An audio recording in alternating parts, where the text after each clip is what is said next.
Okay, greetings colleagues to the Global Coalition to Address Synthetic Drug Threats, Sub-Working Group 3.2 East Session, February 28th, 2024.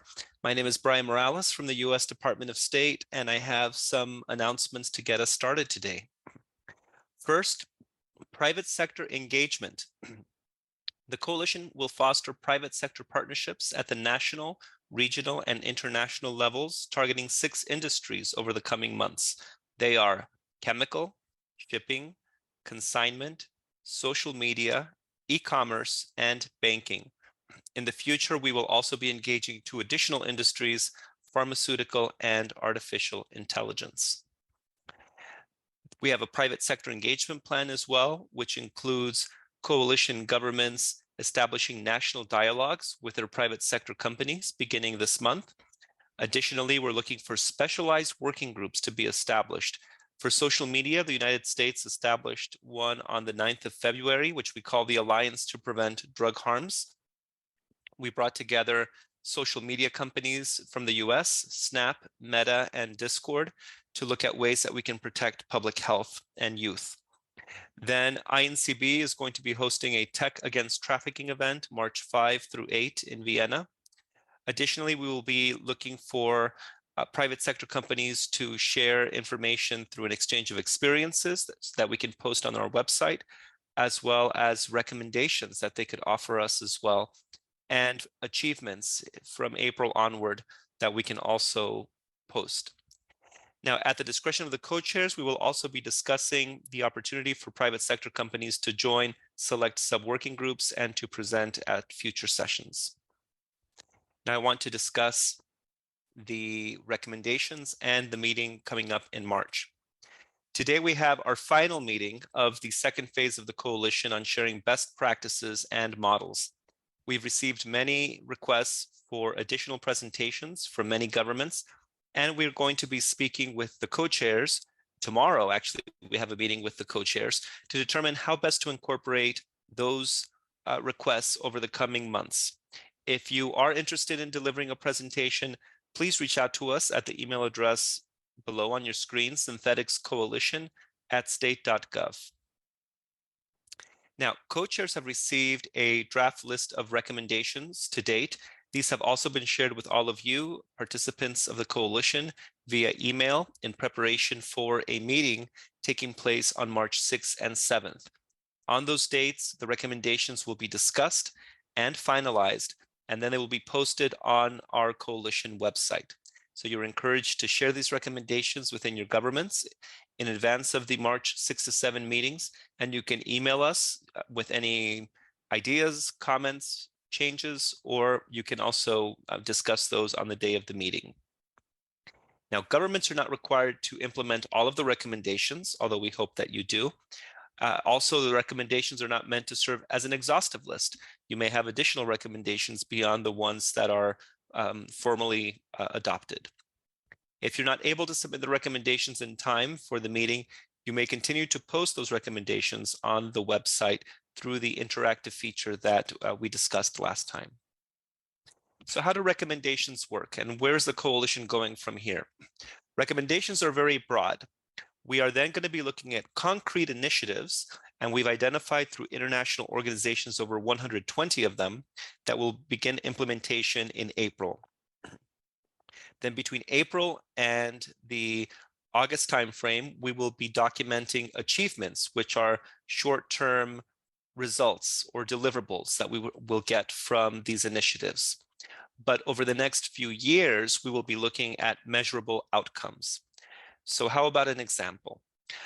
One example could be adopting new techniques to collect drug data. We just had a discussion in the prevention group identifying that that is a big gap in terms of identifying synthetic drug consumption in different countries in Asia. So what could we do? Yes, we could do wastewater analysis, or we could adopt this application on the web called the Assist Screening Tool, a digitized. Our treatment centers around the world use the assist in a paper form, now it's been digitized. So that is able to then provide information directly to policymakers with color heat maps showing how drug use consumption is spreading and what drugs are being consumed and so forth. So if your country is interested in this initiative, recommend that you sign up for it in the manner that I'll show you in a moment. But what would be the achievement? Well, an achievement might be over the next few months that the assist assessment is conducted in 10 countries and that wastewater analysis, training, and mentoring occurs in 8 countries. The outcome a few years down the road would be that now new drug trends are detected regularly and policymakers are able to make decisions that's informed by the data that they previously didn't have. So here's just one example of a recommendation turning into an initiative, into an achievement and outcome. So where are those initiatives? The initiatives are on our website. Under the initiatives tab, you will see that of the 120, we've put about half of them and we're still inputting. So every day we're adding more initiatives to the website. We hope to get them all on there soon. And if you find the initiative of interest and you click on it, you'll get the description, the background, very importantly at the end, the contact information for who you should contact and email if you're interested in participating.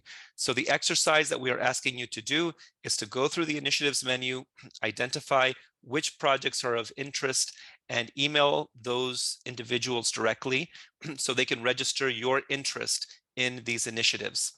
Now, just by registering doesn't mean that there will be resources available for all of the participants. We are at this moment looking for the expression of interest so we can see what the demand is. And then based on that, we will be working with the international organizations, with other donor countries and agencies to see how we are able to manage the interest and the demand for all of these different projects. But our hope and goal is that we will be able to work through the coalition to engage as many countries as possible and as many initiatives as possible with our international partners. That's all for me for today. I'm going to stop sharing my screen and turn it over to our co-chairs. I see Yatan Balhara, Dr. Yatan is online, and Dr. Riza, our other co-chair. So over to you, Yatan. Thank you so much. Thank you, Brian. And thank you for sharing the roadmap ahead. And it's really exciting to know that there is a lot in store for all of us. A very warm welcome to all of you who are participating in this session, the last one for this second phase. In this session, we have 3 presentations lined up for us. We will have the 3 presentations first, and then we also welcome your questions and comments on these presentations. So if you would prefer to speak, please wait until the end of 3 presentations, and then we will love to hear your questions and comments. If you prefer to type your questions or comments, you can do so at any time in the chat box, and we will take these up after the end of the 3 presentations. Also, we are very keen to learn about your own experiences, your stories, and your initiatives around these themes. And please do share that after the end of 3 presentations. So I would request if Dr. Riza is available, if she wants to make an introductory comment now.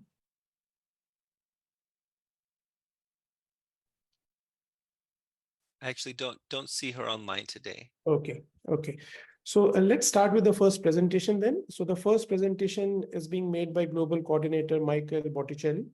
And the theme of this presentation is New Initiatives on Global Recovery Networks. So can I request for the first presentation, please?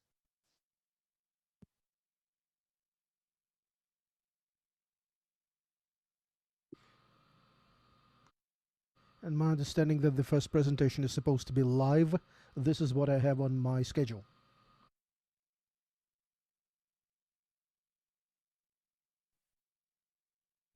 This is Bruno. Unfortunately, Michael Botticelli is not online at the moment. I am trying to contact him right now. So hoping that we can move on to the next presentation as I try to get in contact with him. Sure, Bruno. Thank you for that update. So we'll come back to that presentation later on. So let's move on to the second one. And on the second presentation, we have 2 speakers. Ms. Jimena Kalawski, she is from CICAD OAS, and Father Carlos Olivero. He's from Caribbean Council. And both of them, they'll be speaking on network of support to deliver harm reduction and treatment services, particularly in low income and marginalized communities. So may I request the presentation, please? Thank you.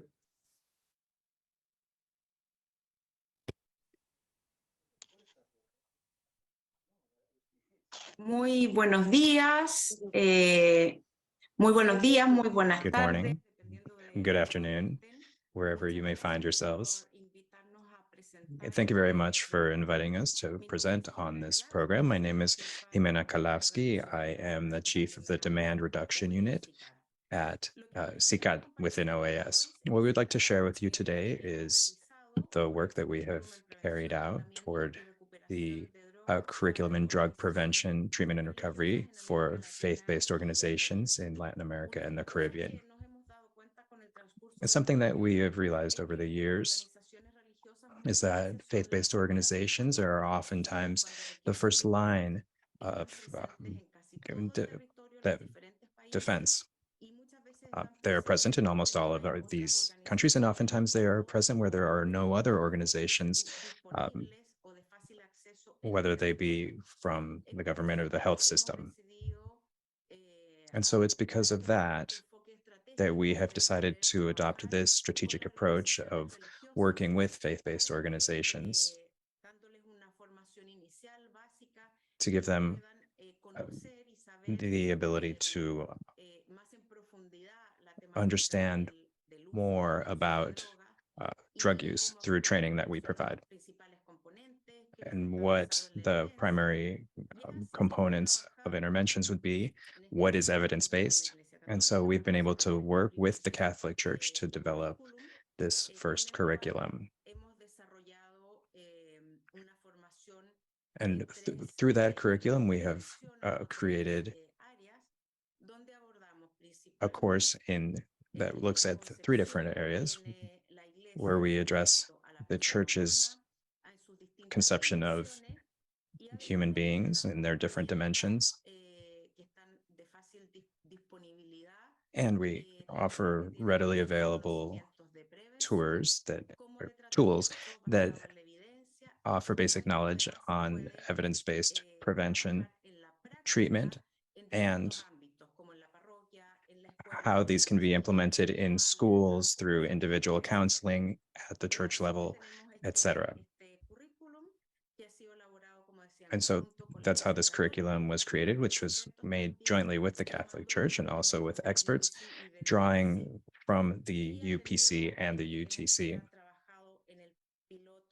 And we have already worked on a pilot version that has been launched in different countries and has been well received.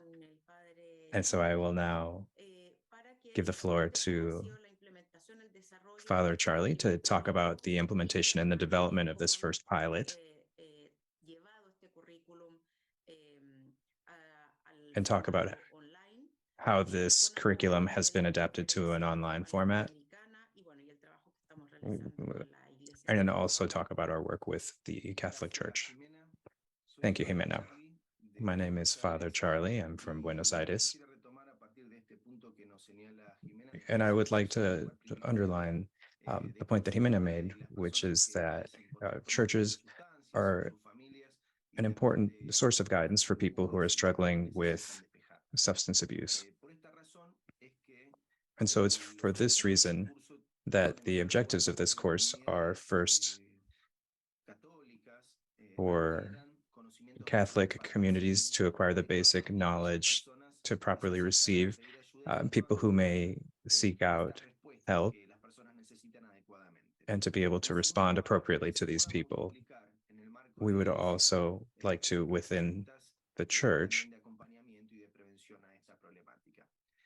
spread prevention as a response.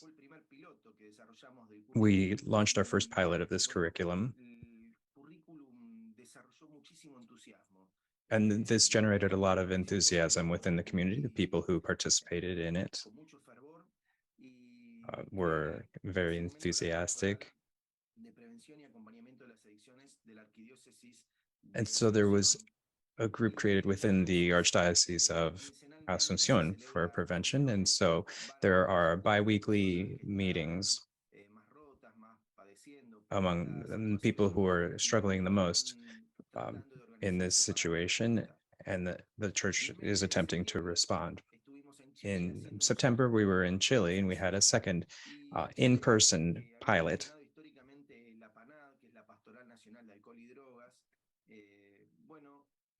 In Chile, historically, PANAL as an organization had operated. This was reborn, you could say, this organization. And they had different sorts of ideological frameworks, and this gave a new guidance to these people in the church who were offering this treatment. There was a church in Santiago that we will now be working with in March. In June, there was a cooperation agreement signed between CICAD and the Latin American Episcopal Council, which brings together all Episcopal councils through Latin America and the Caribbean. And it was agreed that this course would be offered, this curriculum would be offered online. In August and November, we were working on converting this to an online format. And then in November and the beginning of December, this curriculum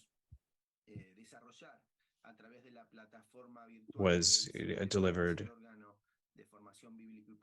through CICAD, which is CELAM's training arm. This was specifically targeted toward pastoral agents, and we're very happy with what we were seeing. And very happy because we understand that this is an opportunity for the church to join these efforts. And it's also great for CICAD to find an ally that has the sort of reach that the Catholic Church has. Okay, thank you, Ms. Kalawski and Father Olivero, for sharing this very interesting initiative, I would say. And I can identify with this initiative because here in India, we also believe that faith-based organizations are an important stakeholder. And there are some projects that have kind of looked into people who approach these organizations and individuals for their mental health issues and even substance use related problems. And there have been some projects where people have been able to engage them meaningfully so that they can create a channel of referring these individuals to the right kind of service providers. And that can be a very important component of developing a very comprehensive intervention plan when it comes to synthetics as well. Thank you so much for this presentation. We now move on to our second presentation. Our presenter is Ms. Giovanna Campello. She is Chief PTRS Division at UNODC, and she will be speaking about substance use issues among humanitarian settings. Ms. Giovanna, please.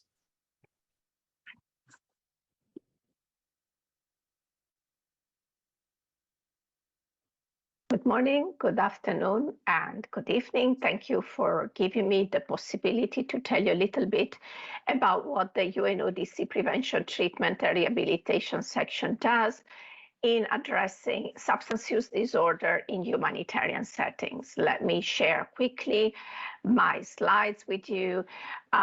In terms of data, I don't want to dwell too long, just to remind us that there are many people who are forcibly displaced worldwide, but that people in need of humanitarian assistance is a much broader group than this. In fact, 1 in every 23 people globally needs humanitarian assistance, and this is where we are starting to work.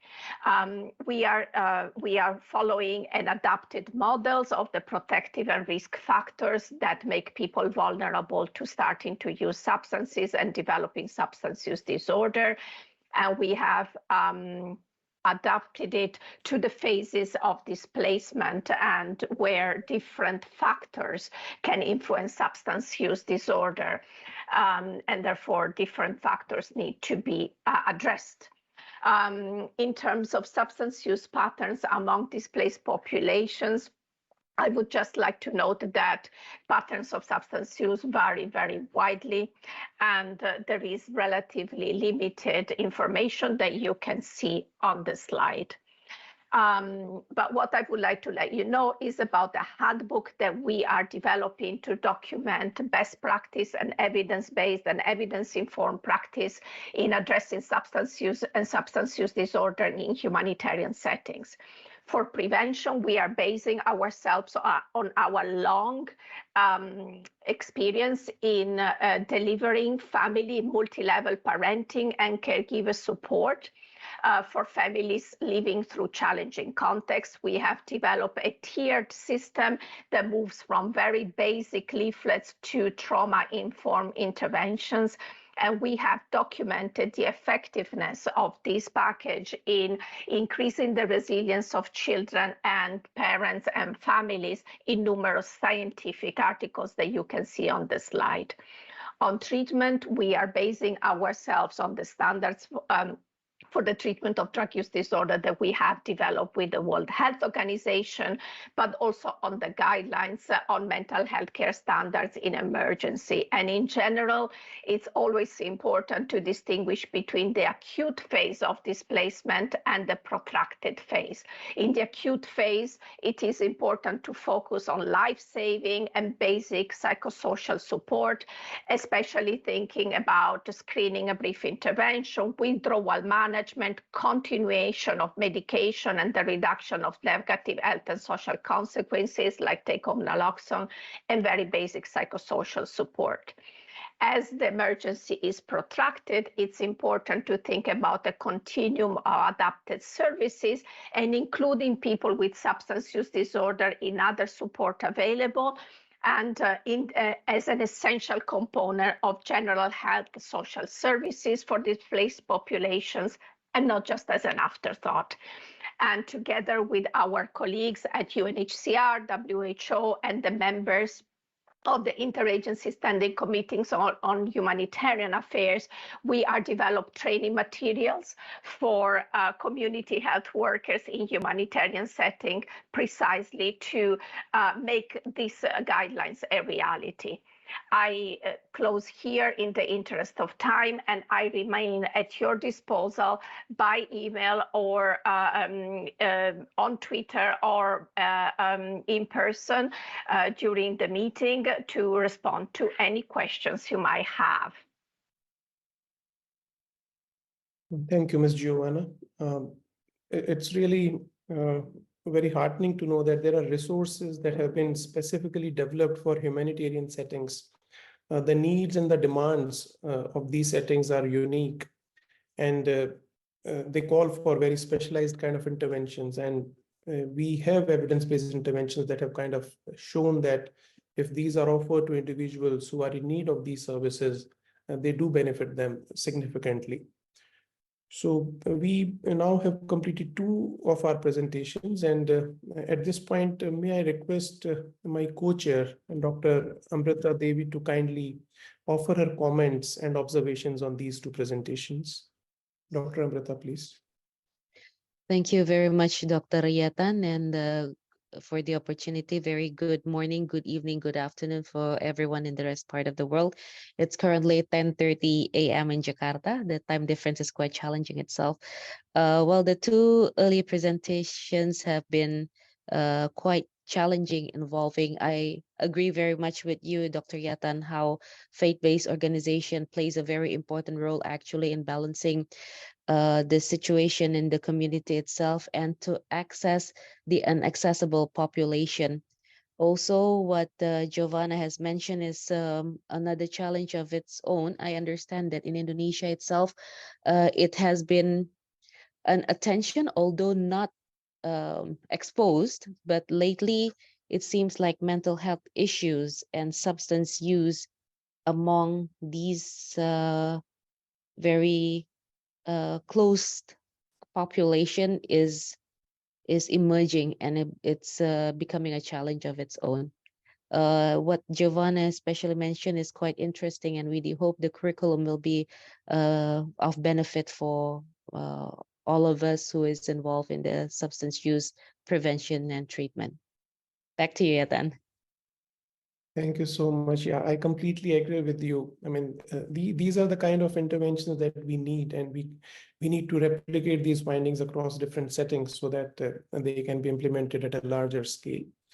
May I request Mr. Brian to kind of chip in at this time, and if he has to make comment on this particular presentation, yeah. Yes, thank you so much, Dr. Yatan.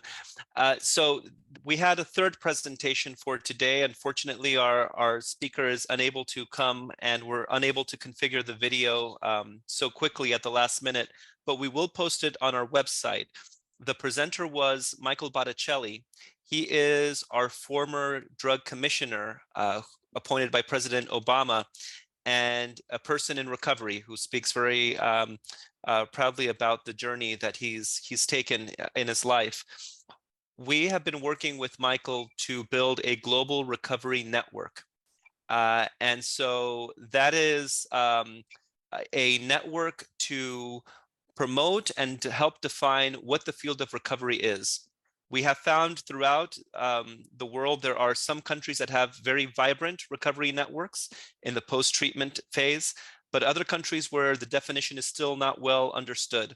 And so what we're hoping to do is to help create recovery ambassadors through this new global network on recovery, to help create local recovery organizations and networks, and then to provide support with training and mentoring and technical assistance to be able to make those communities vibrant, and to create linkages to treatment services so that as people are coming out of treatment, that there is a community to sustain that recovery effort well into the future. So apologies again for not having that video queued up, but we will be able to share that on the website in the coming days.